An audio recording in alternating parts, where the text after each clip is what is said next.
शासन।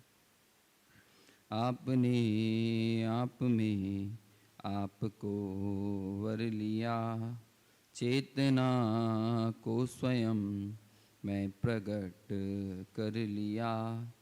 हे विरागी प्रभु, हे महावीर जिन, आपके दर चरण मैं शतत नमन। आपके दर चरण मैं शतत नमन। वंदित्व सव सिद्धे ध्रुवमचल मणोवमं गदिं पत्ते। वोच्छामि समय पाहुड़ मृणमो सुध केवली भणिदम।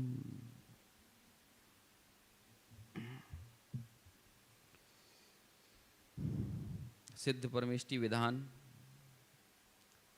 और इस सिद्ध परमेष्टि विधान के मंगल प्रसंग पर हम में भी सिद्धत्व की स्थापना हो, इस भाव से प्रातःकालीन इस बेला में समय सार की अपन चर्चा कर रहे हैं।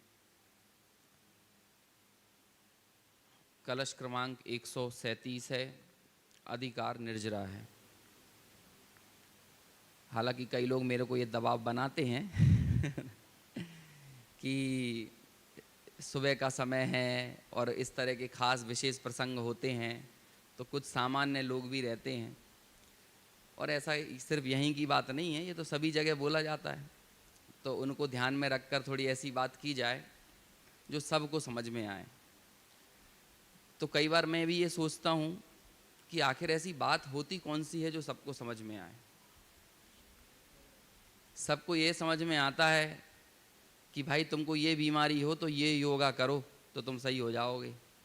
सबको ये समझ में आता है तुम्हारा व्यवसाय नहीं चल रहा है तो तुम ये उपक्रम करो तो तुम्हारा व्यवसाय अच्छा चलने लगेगा। सबको ये समझ में आता है तुमको लड़के के लिए लड़की नहीं मिल रही है तो तुम फलानी जगह चले जाओ, ढिकानी जगह चले जाओ तो तुम्हें लड़की मिल जाएगी। सबको तो यही समझ में आता है। दिक्कत तो वो है ना कि जो समझ में नहीं आता है वो समझना है, जो अनादिकाल से समझ में नहीं आया है वो समझना है। विषय की सरलता विषय का ही कई बार लोप कर देती है, विषय ही खत्म हो जाता है। जरूरी ये नहीं है कि जो आपको समझ में आता है वो कहा जाए, जरूरी वो है जो आपको समझना चाहिए वो कहा जाए। वाक्य थोड़े एक जैसे लग रहे हैं लेकिन अंतर बहुत है। समझ में तो आपको टीवी पे कपिल शर्मा का शो आता है, समझ में तो टॉकीजों में फिल्में आती हैं, समझ में तो वेब सीरीज आती है, समझ में व्हाट्सएप का राग देश आता है, समझ में फेसबुक पे अपनी प्रोफाइल अपडेट करना आता है, समझ में तो यूट्यूब पर चलने वाले बहुत तरह के ब्लॉग आते हैं। लेकिन यहाँ हम क्या समझने बैठे हैं? वो समझने बैठे हैं जो पहले से ही समझते हैं, या फिर वो समझने आए हैं जो अब तक नहीं समझते हैं?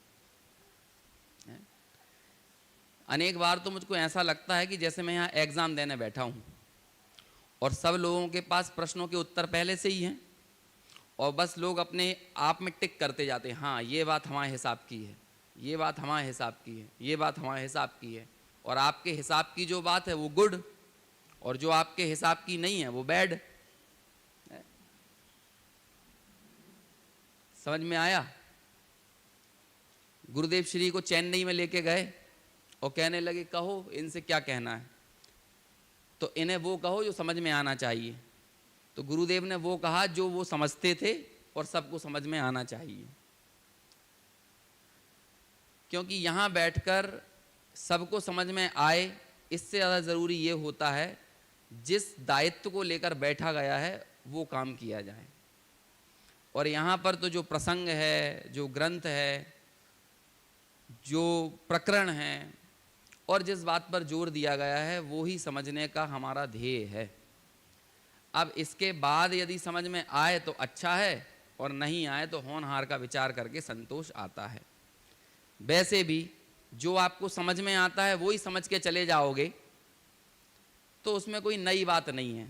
और जो समझ में आना चाहिए वो समझकर नहीं जाओगे तो इसमें बहुत बड़ा घाटा है।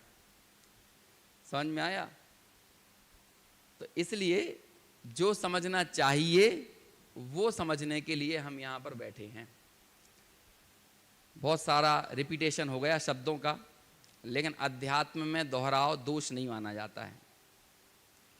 ऐसे ही यहाँ पर एक लाइन है, अब उस एक लाइन के केंद्र में रखकर आप पूरा समय सार देख लो, उस एक लाइन के केंद्र में रखकर आप चारों अनुयोग देख लो, और उस लाइन को यदि नहीं देख पा रहे हो तो सब देख लो जो कल बात चली थी ना पंडित जी सैनिक जी भाई साहब के प्रवचन में, कि मर्म सार यदि वो पकड़ में नहीं आ रहा है तो उससे प्रयोजन क्या है, सिद्ध क्या होगा। और वो एक लाइन इस कलश में आई है जिसे मैं बार बार कह रहा हूं, मूलभूत उपाय। मूलभूत उपाय, मूलभूत उपाय है तो अन्य उपाय काम के हैं, मूलभूत उपाय नहीं है तो अन्य उपाय सिर्फ पद्धति बुद्धि से किए जाने वाले कार्य हैं, परिपाटी हैं। छोटी सी बात को समझो, जब बच्चे एग्जाम देने के लिए जाते हैं तो आप उससे पूछो, बेटा पढ़ाई की पेपर की तैयारी हो गई, परीक्षा की तैयारी हो गई? तो बोलता है हाँ पूरी तैयारी हो गई, कंपास रख लिया है, पेन रख लिया है, स्लेट तख्ती जो होता है वो रख लिया है ना, कपड़े भी सिलवा लिए हैं कल एग्जाम देने जाने के लिए, पूरी तैयारी है। किस शैम्पू से नहाऊंगा, किस साबुन से नहाऊंगा, सुबह एग्जाम देने से पहले क्या खा के जाऊंगा, पूरी तैयारी है। कितनी अच्छी तैयारी है भाई साहब, आप बताइए उसकी। एग्जाम देने के लिए कितना कलेक्टर बन जाएगा वो। अपन बहुत होशियार हैं, है ना। बच्चों की गलतियां तो सबको मालूम चल जाती हैं। मूलभूत उपाय, अब आप ये बताओ उस परीक्षा को पास करने का मूलभूत उपाय क्या है। कितना अच्छा कंपास हो, कितना अच्छा पेंसिल हो, कितनी अच्छी तख्ती हो, कितने अच्छे कपड़े हो, कितना अच्छा नाश्ता हो कि जब आप वो परीक्षा पास कर पाओगे। मूलभूत उपाय, कोई कठिन शब्द है ये मूलभूत उपाय? कौन का प्रवचन सुने, कौन सी पूजा पढ़ें, कौन सा शास्त्र पढ़ें, ये देखो कि उन प्रवचन से, उस पूजा से, उस शास्त्र से सिद्ध क्या करना है। क्या चमर लेकर नाच लिया यहां हमारा कार्य सिद्ध हो गया? जब आत्मा अच्छा लगेगा तो आत्मा में स्थित भगवान भी अच्छे लगेंगे, और ये मन मयूर नाचे बिना रहेगा नहीं। लेकिन जैसा जो मैंने कल कहा था कि साधन को साध्य मान लेना अपने आप में बहुत बड़ी भूल है। ये सब साधन हो सकते हैं। ऐसे ही कौन सा प्रवचन सुने, किसका प्रवचन सुने। एक तो हम लोगों के साथ ये बड़ी विडंबना है कि हम किसी की तारीफ, किसी की निंदा किए बिना नहीं कर पाते हैं। हमें जरूरी ये लगता है कि मैं इसको पसंद करता हूं तो उसे पसंद करने से पहले मुझे दूसरे किसी अन्य व्यक्ति की निंदा करना पड़ेगा, तभी वो स्थापित हो पाएगा। हम तो इनको सुनते हैं, हम तो ये पाठ पढ़ते हैं, हमें तो करणानुयोग में रस आता है। अच्छी बात है आपको करणानुयोग में आता है, लेकिन इसके कारण आप द्रव्यानुयोग को उपेक्षित मानने के अधिकारी नहीं हो जाते हो।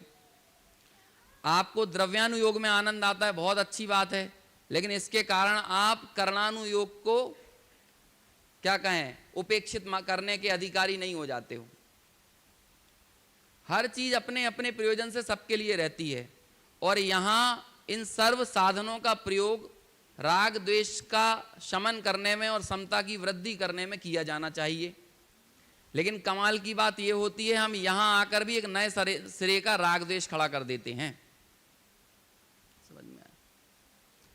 दुनिया का हर वक्ता या हर प्रवचन जो वाकई में जिनवाणी का अनुगामी है, ऐसे वक्ता की बात मैं कर रहा हूं, उसका ध्येय ये है कि आप सभी आत्मा के फैन बनो, और हम सभी वक्ता के फैन बन जाते हैं।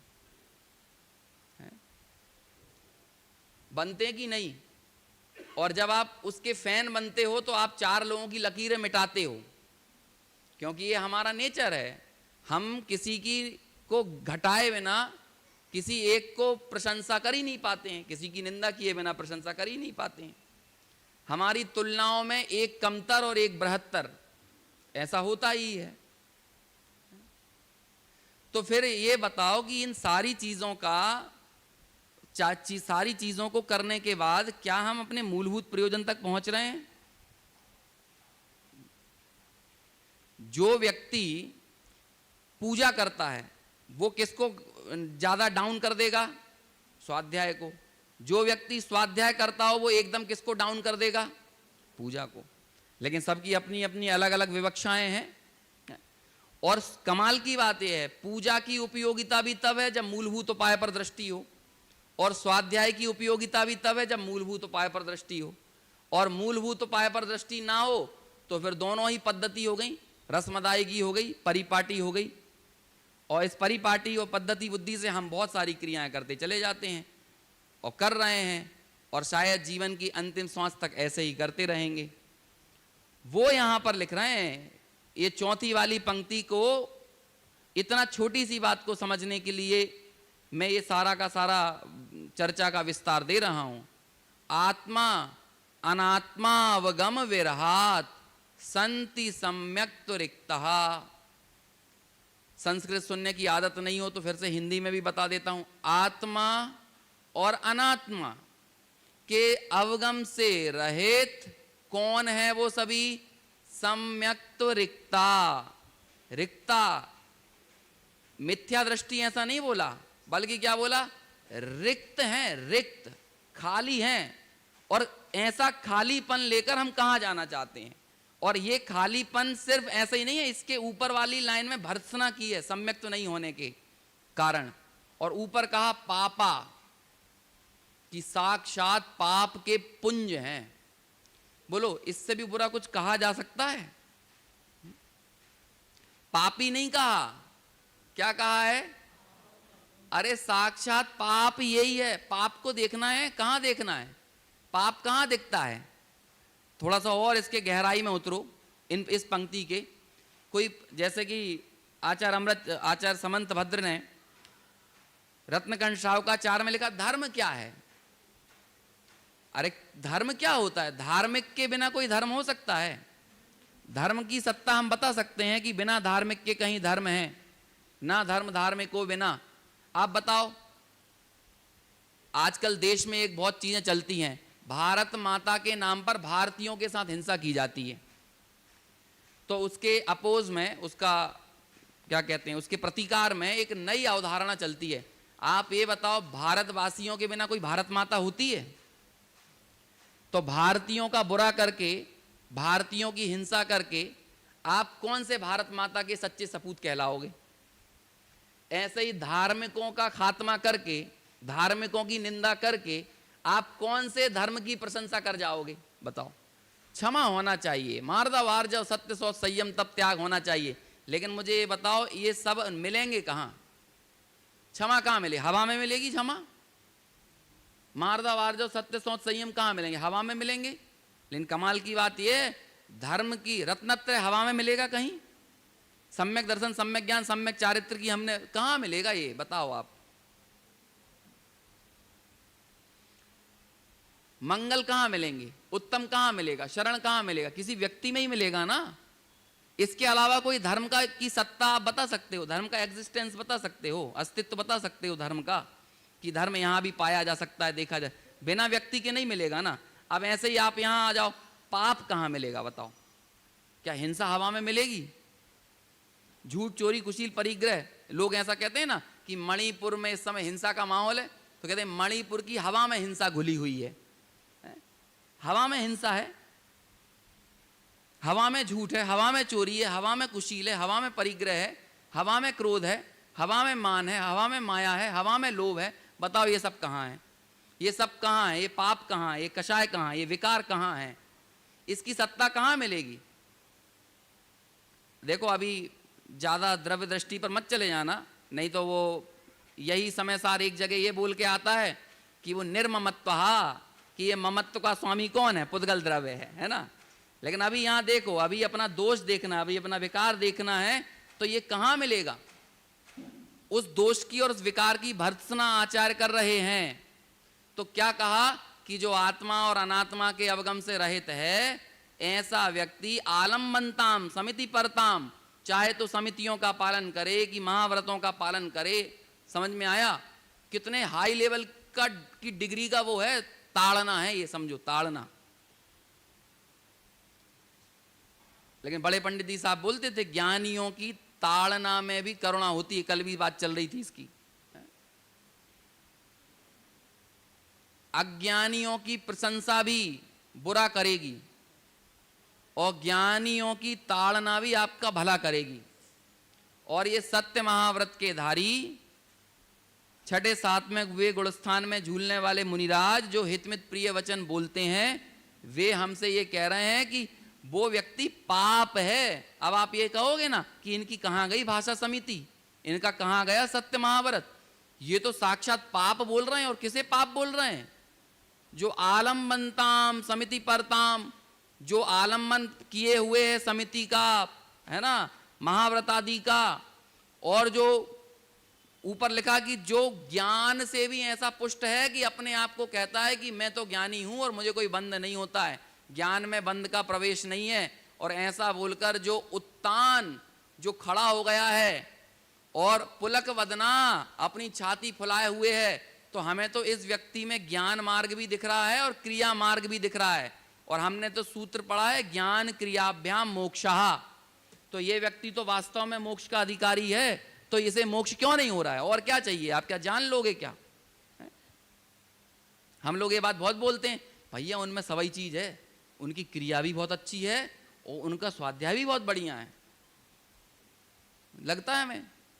तो इसलिए वो कंप्लीट है, कंप्लीट। ये कंप्लीट करने के चक्कर में ना अपन कांग्रेस और भाजपा दो ही पे वोट दे के आ जाते हैं, दोनों को ही बोल लिया। अरे उनमें निश्चय भी है और उनमें व्यवहार भी है। अब ये बताओ कि निश्चय और व्यवहार दो अलग अलग चीजें हैं क्या? टोडरमल जी ने इसका समाधान किया है कि वस्तु कोई दो रूप नहीं होती है। निश्चय और व्यवहार कोई दो अलग अलग पक्ष नहीं है, बल्कि दो अलग अलग नजरिए हैं कि आप किसी एक नजरिए से देखते हो तो वही व्यवहार कहने में आ जाता है और किसी दूसरे नजरिए से देखते हो तो वही निश्चय कहने में आ जाता है। लेकिन हमने माना कि ये दोनों अलग अलग चीजें हैं, इसलिए ऐसा मान के चलते हैं उनमें तो निश्चय भी दिखता है और उनमें व्यवहार भी दिखता है। सर्वार सिद्धि टीका के अंदर जब नयों की चर्चा की तो ये बहुत स्पष्ट लिखा आचार्य पूज्यपाद ने, और कालांतर में आगे के आचार्यों ने भी उस बात को फॉलो किया कि नए वाणी में होते हैं और अभिप्राय में होते हैं, नए वस्तु में नहीं होते और किसी क्रिया में नहीं होते। लेकिन अब आप ये बताओ हम नए कहां देखते हैं? ये निश्चय वाले हैं और ये व्यवहार वाले हैं। क्या देख के तय किया आपने ये निश्चय वाले हैं और व्यवहार वाले हैं? जबकि आचार्य का आदेश है इतना पुराना। मुझे नियम सार की एक बहुत अच्छी लाइन याद आती है पद्मप्रभु मलधारी देव की। यदि आप वो लाइन समझ गए तो आपको निश्चयाभास और व्यवहाराभास के संबंध में कोई डाउट नहीं रहेगा। मालूम क्या लिखते हैं वहां आचार्य मुनिराज पद्मप्रभु मलधारी देव कहते हैं, वो लाइन हालांकि मुनिराजों के लिए प्रयोग की, लेकिन वो लाइन इतनी बढ़िया है कि आपको यदि वो समझ में आता है तो आप निश्चयाभास और व्यवहाराभास की गुंजाइश चली जाएगी जीवन से, यदि वो समझते हैं तो। मुनिराज पद्मप्रभु मलधारी देव कहते हैं मुनिराजों की भक्ति करते हुए और त्रिकाली ध्रुव आत्मा यानी कारण परमात्मा का भी स्मरण करते हुए, मेरे हिसाब से 100वें नंबर की गाथा की टीका होगी या हाँ उसके आसपास की कोई टीका है। कैसे हैं मुनिराज? अशुभोपयोग से परांगमुख और शुभोपयोग से उदासीन। बस इतनी सी लाइन है, सरल भाषा में बताएं। अशुभोपयोग से परांगमुख, अशुभोपयोग को तो देखना भी नहीं, जिससे अशुभोपयोग हो उसको तो देखना भी नहीं, लेकिन शुभोपयोग से उदासीन। जीवन में है तो हम उदासीन उससे होते हैं जो हमारे जीवन में होता है, जो हमारे जीवन में नहीं होता हम उससे कभी उदासीन नहीं होते। आप पड़ोसी के बच्चे से परांगमुख हो सकते हो लेकिन अपने बच्चे से उदासीन होगे। और सरल भाषा में बताऊं आलू की सब्जी से परांगमुख और लौकी की सब्जी से उदासीन। लौकी की सब्जी खाना धर्म नहीं है, आलू की सब्जी को तो देखना भी नहीं है, लेकिन लौकी की सब्जी कोई धर्म नहीं है। और यदि इन दोनों में से किसी एक को धर्म मान ले, एक को निश्चय मान ले, एक को व्यवहार मान ले, किसी एक को पकड़ ले, तो कहते हैं उसने कुछ पकड़ा ही नहीं, ना निश्चय पकड़ा ना व्यवहार पकड़ा। गलत फहमी में मत रहना। एक व्यक्ति अपने छत पर एंटीना लगा रहा था, आजकल डिश टीवी लगती है, तो उससे पूछा भैया कितने की टीवी ले ली? तो वो बोलता है भैया तुझे टीवी दिख रही है, ये पूछे एंटीना कितने का लिया है, ये डिश टीवी डीटीएच कितने का लिया है? तो उससे बोला भैया तू डीटीएच लगा रहा है तो ये डीटीएच की फंक्शनिंग कहां पर होगी? नीचे टीवी होगी ना, ये उससे कोई एकदम तटस्थ तो नहीं है डीटीएच, उसके साथ का ही तो होगा एंटीना डीटीएच जो भी है। तो वो मालूम क्या उत्तर देता, देखो भैया अबे हमारे पास 1500 रुपया थे तो डीटीएच ले लो, है ना, जब 15,000 आएंगे तो टीवी ले लेंगे। तो ऐसे ही हम और आप कई बार ऐसी बातें करते हैं। देखो भैया अभी अपनी भूमिका तो ज्यादा नहीं है, अभी अपनी भूमिका ही ये है कि अभी तो हम थोड़ी क्रिया कर सकते हैं, पूजा कर सकते हैं, थोड़े व्रत आदि कर सकते हैं, जय भूमिका है तो जय कर लेने दो। जब हमारी भूमिका बढ़ जाएगी तब हम फिर इसके आगे का उपाय करेंगे। मुझे इतना सा उत्तर दो, बहुत शॉर्ट में उत्तर देना, दोगे तो नहीं आप, लेकिन मन में ही सोच लेना, वही आपका उत्तर होगा, क्योंकि मुझे देने से ज्यादा आप अपने आप को दो। मिथ्या दृष्टि की भूमिका का नाम क्या है? मिथ्या दृष्टि की भूमिका कौन सी होती है? कौन सी भूमिका है? मिथ्या दृष्टि की किस भूमिका की तारीफ करी जाए? क्या भूमिका? मोक्ष महल की प्रथम सीढ़ी। अच्छा, पहली सीढ़ी से भी नीचे कोई पहली सीढ़ी होती है क्या? यदि पहली सीढ़ी से नीचे भी कोई सीढ़ी होती तो उसको पहला कहा जाता। जब मोक्ष महल की पहली सीढ़ी ही सम्यक्त को कहा जा रहा है और वो सम्यक्त का बेस है आत्मा अनात्मा अवगम विरहा, यानी आत्मा और अनात्मा का अवगम होना, और यदि वो अवगम आत्मा और अनात्मा का ज्ञान नहीं है, पहचान नहीं है, तो वे सब लोग क्या हैं? सम्यक्त रिक्तः, सम्यक्त से रीते हुए हैं। और इतना ही नहीं, वो पापा। कौन है वो?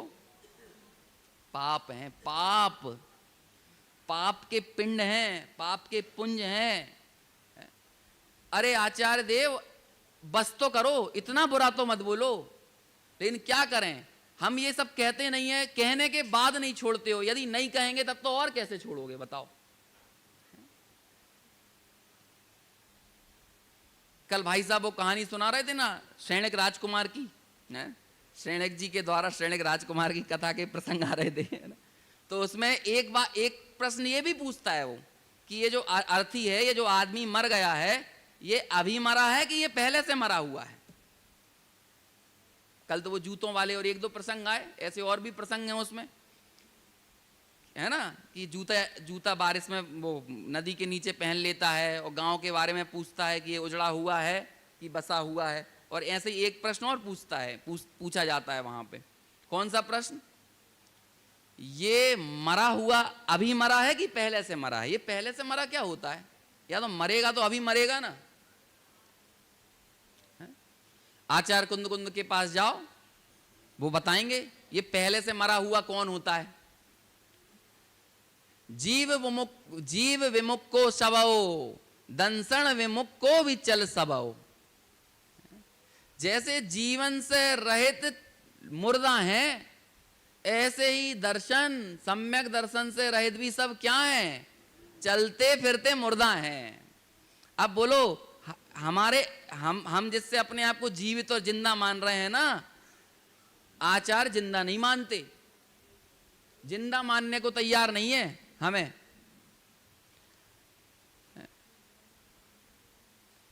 जिन शासन में मरण को एक कभी बड़ी घटना बहुत नहीं माना गया है, आप थोड़ा सा एनालिसिस करोगे, बड़ी घटना इन द सेंस कहने का मतलब यह है कि वो जो उसे क्या बोलते हैं, अंग्रेजी शब्द आता है शायद ग्राउल्ड, है ना, मतलब ऐसा ओह आश्चर्य, अचरज, अचरज की बात नहीं है मौत। कोई अचरज की बात नहीं है। ना तो मिथ्या दृष्टियों की मौत अचरज की बात है और ना सम्यक दृष्टियों की मृत्यु अचरज की बात है। क्योंकि मिथ्या दृष्टियों के मरण को कह देते हैं बाल मरण।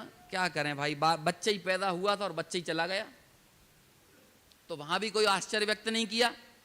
क्या करें, चला गया। थोड़ा दिन और जीता तब भी बच्चा ही रहता, और क्या कर लेता। जैसी इसकी जीवन भर की स्थिति हमने देखी है वैसी स्थिति थी इसकी। और जिसने सम्यक तो ले लिया उस पे भी ओ नहीं किया, अरे भाई इसने तो जो अपने जीवन का काम करना था वो कर लिया है, तो इस पे भी क्या आश्चर्य दिखाओ, क्या इसे बहुत अचरज की और बड़ी घटना मान के चलो। जिस काम के लिए आया था वो कर गया, तो बस अब तो बस 2-4 भवों के बाद ये चला ही जाएगा। ये पर्याय छूट गई, पर्याय बदल गई, इससे क्या फर्क पड़ता है।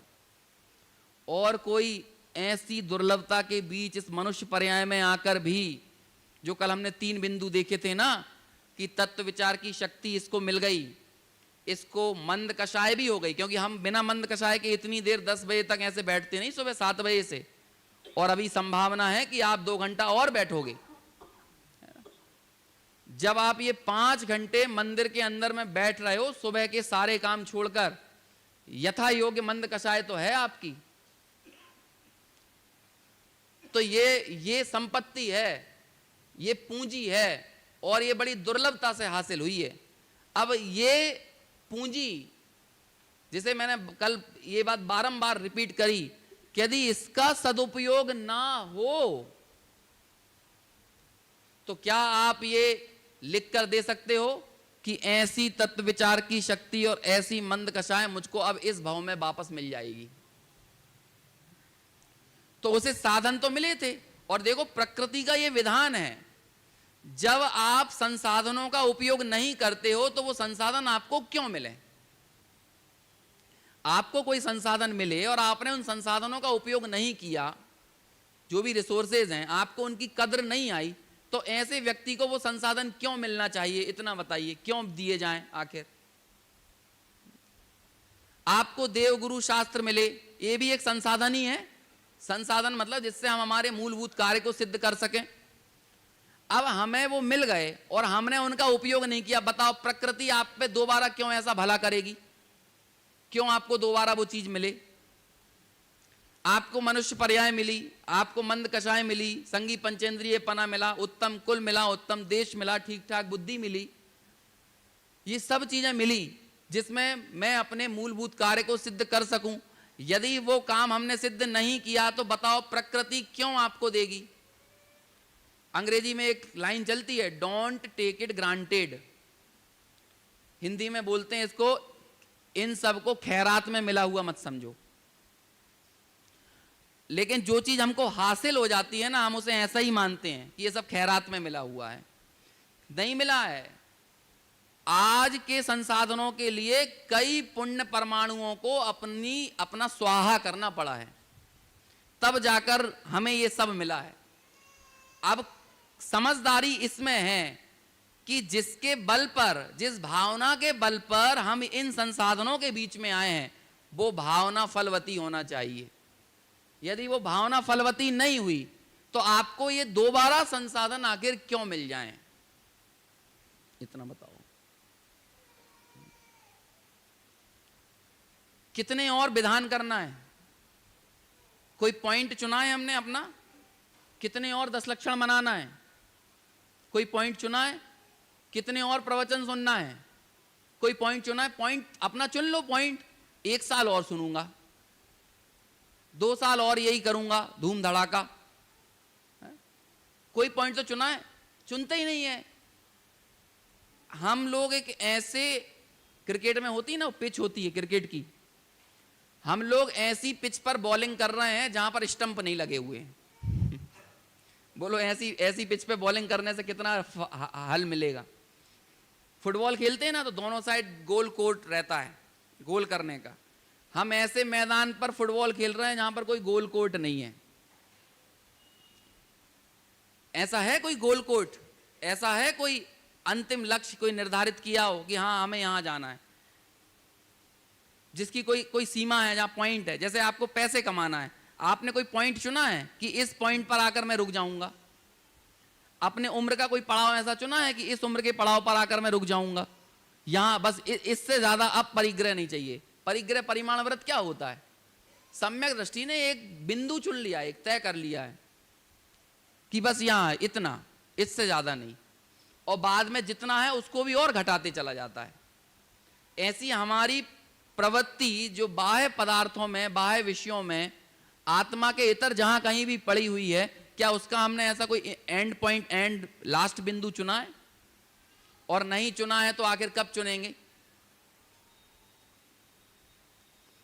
इस मूलभूत उपाय तक कब पहुंचेंगे कि आत्मा और अनात्मा के अवगम से रहित जो कुछ भी है वो सब क्या है? वो सम्यक्त से रिक्त क्रिया ही है।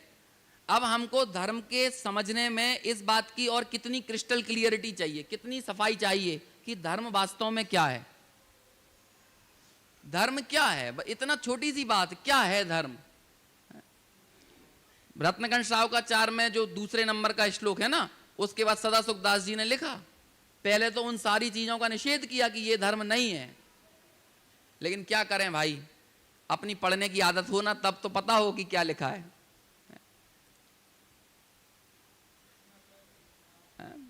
हाँ, आपको तो मालूम है, आप पढ़ते हो।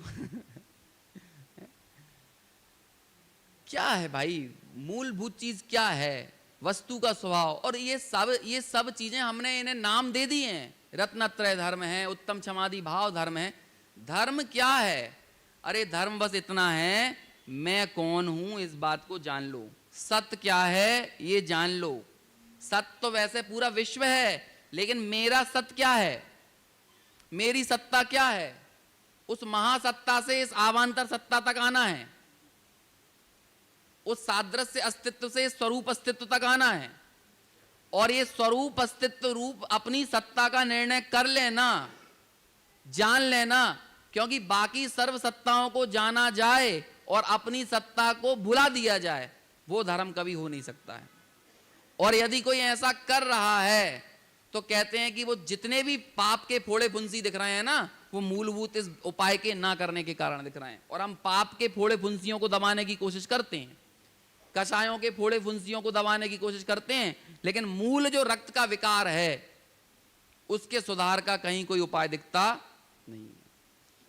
ऐसी वृत्ति के लिए आचार्य ने अब इससे ज्यादा हाई लेवल का टॉर्चर और क्या चाहिए है कि भाई यदि आत्मा और अनात्मा का ज्ञान नहीं है तो साक्षात पाप हो, साक्षात पाप हो। पाप और कहीं कुछ नहीं होता है, अपने आप को नहीं मानना यही पाप है। और इसके ऊपर होने वाले जितने पाप हैं वो इसका ही आधार लिए हुए हैं, इससे अलग कुछ भी नहीं है। जिस प्रतिक्रमण करना है, प्रायश्चित करना है, आलोचना करना है, लेकिन जो मूल पाप का कारण है जिसके लिए प्रतिक्रमण, प्रायश्चित, आलोचना आदि करना है, उस काम को ना सुधारा जाए, उस गलती। मैं यहां पर बैठूं और यहां बैठ के मैं ऐसी जगह बैठा हूं कि मुझे बार बार किसी को पैर लग रहा है और मैं हर बार उसको सॉरी बोल देता हूं, सॉरी सॉरी सॉरी, और वहीं बैठा हुआ हूं जहां पर उसको पैर लग रहा है। अब बोलो मेरा सॉरी कितना सार्थक है? एक लेवल के बाद तो वो भी कह देगा अपना सॉरी अपने पास रखो, है ना। यहां से हटते नहीं हो, उस जगह से हटते नहीं हो जहां से ये बारंबार दोष हो रहा है, और सॉरी बोल के इतिश्री कर लेते हो, प्रयोजन सिद्ध हो जाता है। अब ये अपना सॉरी जो है ना, ये अपने पास रखो, ये हमें नहीं चाहिए। और भाई इसी चीज को आचार्य कुंद कुंद ने वहां पर लिख दिया कि प्रतिक्रमण, प्रतिसरण, है ना, ये सारी चीजें, ये सब क्या है? ये विष कुंभ है। ये प्रतिक्रमण अपने पास रखो, ये प्रतिसरण, ये है, ये सब ये अपने पास रखो, ये हमें मत सुनाओ। क्योंकि वहां से हटते नहीं हो जहां तुम्हें बारंबार प्रतिक्रमण करने की जरूरत पड़ती है, उस जगह से हटते नहीं हो जहां बारंबार प्रायश्चित करने की, आलोचना करने की जरूरत पड़ती है। वो कौन सी जगह है? जहां हम ऐसी जगह पर बैठे हुए हैं जहां पर बारंबार ये दोष होते जाते हैं, जहां पर बारंबार पापों की तो आलोचना, प्रतिक्रमण करते हैं ना। पाप से भरा हुआ व्यक्ति किस प्रकार पाप की आलोचना कर सकता है?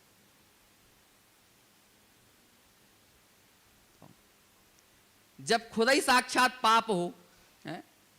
जैसे शरीर के संबंध में वो मल के घड़े का उदाहरण दिया जाता है ना, कि मल के घड़े को कौन सा पानी शुद्ध बनाएगा, ऐसे पाप के पिंड को कौन सी क्रिया शुद्ध बनाएगी?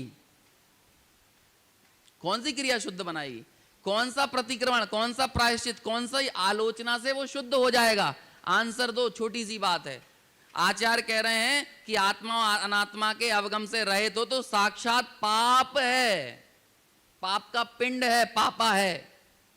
अब इस व्यक्ति को कौन से महाव्रत शुद्ध बनाएंगे, कि कौन सी समिति शुद्ध बनाएगी, कि कौन सा अभ्यास शुद्ध बनाएगा? बताओ, जब तक आत्मा और अनात्मा का अवगम नहीं करेगी। हम तो बहुत छोटी चीजें कर रहे हैं, आचार्य ने तो बहुत बड़े लेवल की चीज लिख दी। समिति, गुप्ती, परम, महाव्रत आदि के पालन के माध्यम से भी शुद्ध नहीं हो रहा, और हम क्या चाह रहे हैं? विधान करके शुद्ध हो जाएं। अरे ये आयोजन हमें एक प्रयोजन पर ले जाने के लिए है, एक प्रयोजन को सिद्ध करने के लिए है। यदि वो प्रयोजन को मिस किया है तो फिर आयोजनों की सार्थकता कभी सिद्ध हो नहीं सकती है। हम लोगों ने एक परिपाटी बनाई है कि 10 लक्षण की, अष्टानिका की और भी अन्य धार्मिक आयोजनों की, ये मंदिर आदि की। अच्छा, ये भगवान बैठे हुए हैं, ये क्या, ये किसके लिए प्रस्तावित हैं? इनका स्वरूप क्या है? काय के लिए प्रस्तावित है? हमें भगवान से क्या होता है, बस इतना बता दो। क्यों मंदिर आते हो आप? इतना बताओ, क्यों मंदिर आते हो? मिलता तो कुछ है नहीं है इनसे क्या? और यदि कुछ मिलता है तो आप ये बताओ वो चीज क्या है जो मिलती है इनसे? बताओ। नहीं, जो लोग ईश्वर कर्तृत्व को मानते हैं उनका तो समझ में आता है कि वो तो सबका कर्तव्य नहीं माने। हमारे घर में सुख शांति साता, बीवी बच्चे परिवार दुकान मकान जो भी चल रहा है इनकी बदौलत चल रहा है। हमारे लिए इनकी उपयोगिता क्या है? बनिए हैं ना अपन, रोज आते हैं मंदिर, लेकिन कभी इनको देख के ये विचार करो कि इनकी उपयोगिता क्या है? क्या उपयोग, क्या मिल रहा है इनसे, क्या मिलता है? इतना विचार करो। प्रेरणा। और बताएं क्या मिलता है? दौलत राम जी ने लिखा जो, तुमको बिन जाने जो कलेश पाए सो तुम जानत जिनेश। फिर आगे क्या है? क्या है? बोलो तेज। पशु नारक नर सुर गति मंझार, भव दर दर मरे यो अनंत बार। और अब देखो अगली लाइन में क्या कहते, इनसे क्या मिलता है? क्या मिलता है आगे? अब काल लब्धि बल तें दयाल, तुम दर्शन पाए भयो खुशाल। और अगली लाइन का एक शब्द क्या है? अगली लाइन, मन शांत भयो मिटी सकल द्वंद्व। बस यहीं रुक जाओ, बस इतनी जगह पे। जो मेरे साथ बीता है भगवान, मैं सब सुनाऊंगा नहीं आपको, आपको मालूम है वो, और वो क्यों हुआ है वो आपको सब मालूम है। और अब मैं वो भी जान गया हूं काल लब्धि के बल से कि आखिर ऐसा क्यों हुआ है। और अब मैं जान गया हूं, और अब जब आपको देख लिया है ना, काल लब्धि आ गई है, और अब आपको देखकर क्या हुआ? मेरा मन शांत हो गया है और मेरी सारी दुविधाएं चली गई हैं, मेरा सारा द्वंद्व चला गया है। क्या द्वंद्व है मेरे अंदर? क्या दुविधा है? बताओ क्या द्वंद्व है? अरे ये द्वंद्व है कि बच्चों में सुख है कि आत्मा में सुख है? अरे अभी मत बोलो आत्मा, रियल बताओ। हैं? वो तो ऐसे बोल दोगे आप आत्मा में सुख है, रियलिटी बताओ। जब मैं घर पे रहता हूं, दुकान पे रहता हूं और लाखों की गड्डियां गिनता हूं ना, तो उन गिड्डियों को गिन के लगता है सुख तो यही है। लेकिन भगवान जब आपके सामने आता हूं ना, तो वो द्वंद्व चला जाता है जो आपसे दूर रहकर मुझे दिखाई देता है। वो द्वंद्व चला गया है, वो दुविधा चली गई है कि घर में सुख है, संसार में सुख है कि आत्मा में सुख है। मुझे पता चल गया, बस आपको देख के मुझे ये मिलता है और इसके अलावा और कुछ नहीं मिलता है। और आप इसके लिए प्रस्तावित भी नहीं हो कि आप कुछ और दे दोगे, इसके अलावा आप नहीं दोगे। आप क्या, आप मेरा घर चलाओगे कि दुकान चलाओगे कि मकान चलाओगे? आप खुद छोड़ के बैठे हो, आप क्या चलाओगे? इसके लिए तो आप प्रस्तावित नहीं थे। तो आप किसके लिए थे? कुछ नहीं, आप तो मुझे देख ही नहीं रहे हो। कायदे की बात तो ये है। और आप मेरी भूल को जानते हो, तब भी आपको इस बात से कोई आपके माथे पे सलवटें नहीं पड़ रही हैं कि मेरी क्या भूल है। जैसे हमारे माथे पे सलवटें पड़ जाएं या विधानकर्ता परिवार के माथे पे सलवटें पड़ जाएं कि इतना बड़ा विधान किया और कोई आया ही नहीं, ऐसे ही भगवान के माथे पे सलवटें पड़ती होंगी कि इतना बड़ा मंदिर बना और हमारे दर्शन करने, प्रक्षाल करने, पूजा करने कोई आया ही नहीं। उन्हें थोड़ा ही फर्क पड़ रहा है। तो आपको तो कुछ फर्क नहीं पड़ता है। आप मेरे दुखों को जानकर भी मेरे दुख के प्रति इतने तटस्थ भाव से बैठे हो, साक्षी भाव से, कि आपको फर्क नहीं पड़ रहा।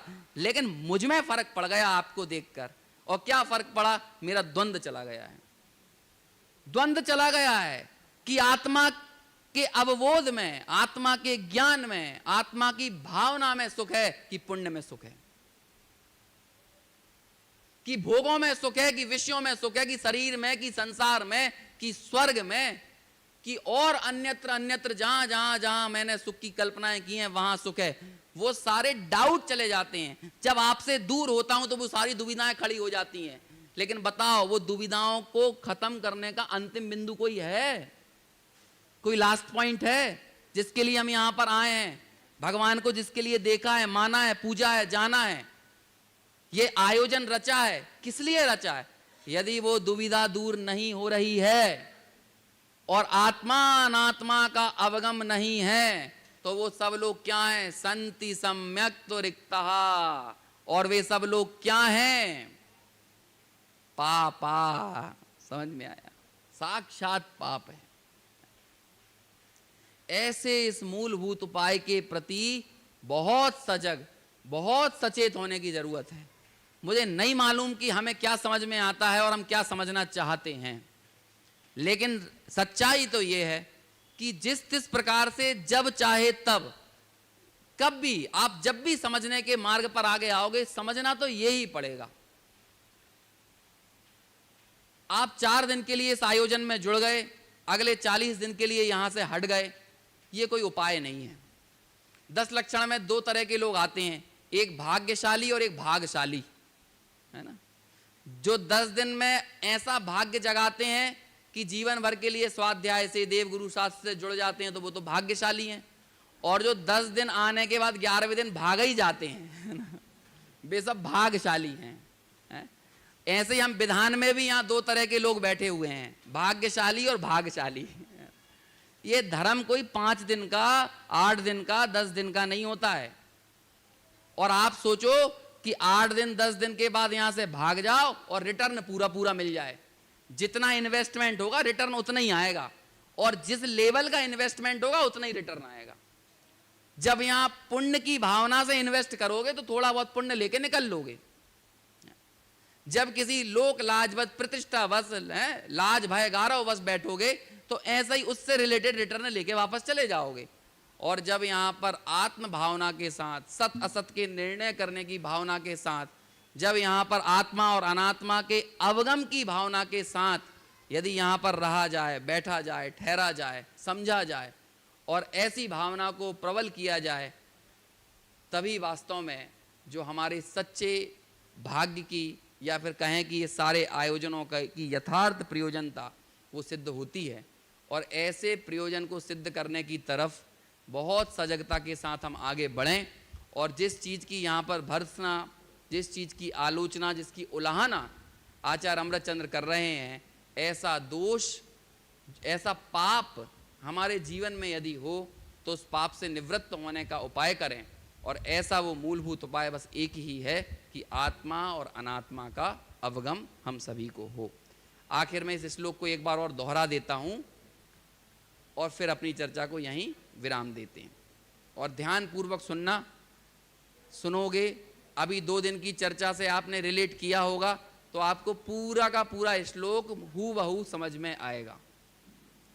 सम्यक दृष्टि स्वयमयमहं जातु बंधो न मे स्यात् इत्युत्थानोत्पुलक वदना रागिणोऽप्याचरन्तु आलम्बन्तां समिति परतां ते यतोऽद्यापि पापा आत्मानात्मावगम विरहात् संति सम्यक्त रिक्तः। ऐसी सम्यक्त की रिक्तता को अभाव करने के लिए जो मूलभूत कारण है आत्मा और अनात्मा का ज्ञान हो, इस भावना के साथ। हेलो, बहुत ही मार्मिक व्याख्यान अभी हमने यहाँ भोपाल से पधारे श्री अंकुर जी शास्त्री के द्वारा सुना। और अभी दूसरा व्याख्यान प्रारंभ हो उससे पहले आप सभी से निवेदन, थोड़ा सा आगे आ जाइए, जिससे पीछे आने वालों को स्थान नहीं मिल पाता। कुछ लोग बाहर भी बैठे हैं, तो आप लोगों से भी निवेदन, आप अंदर आके बैठें। वक्ता के सामने बैठकर के व्याख्यान सुनने का महत्व ही अलग है। तो आप सभी लोग अंदर आ जाएं और आप सब लोग ये थोड़ा सा आगे आ जाइए। जो लोग आगे आ सकते हैं उठ के वो आगे आ जाइए, यहाँ पे जल्दी से व्यवस्थित हो जाइए, आगे आ जाइए सब। हो सके तो टेबल ऐसे कर लीजिए तो सबको जगह मिल जाएगी। पीछे स्थान छोड़ दीजिए, जो बाहर से आते हैं उनको वो आता है स्थान पीछे वहाँ पे बैठ जाएंगे। और आगे आ जाइए, जल्दी से व्यवस्थित हो जाएं। यहाँ हमारे आदरणीय बाल ब्रह्मचारी श्री श्रेणिक जी का व्याख्यान प्रारंभ होगा। जल्दी से व्यवस्थित हो जाएं।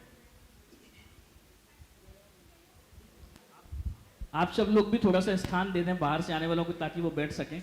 और सब लोग जहां जहां शिफ्ट हो सकते हैं पीछे हो जाइए।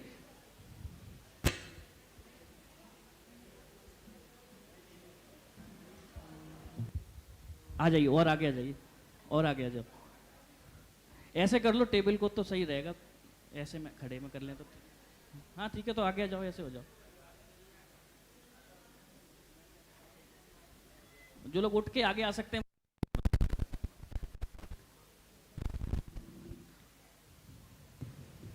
ठीक है,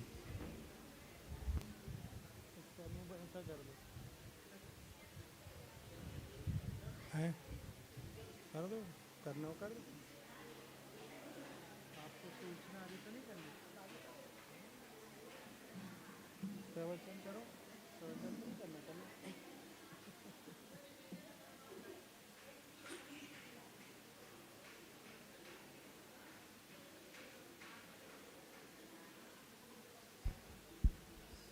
आप शांति से व्यवस्था बनाएं।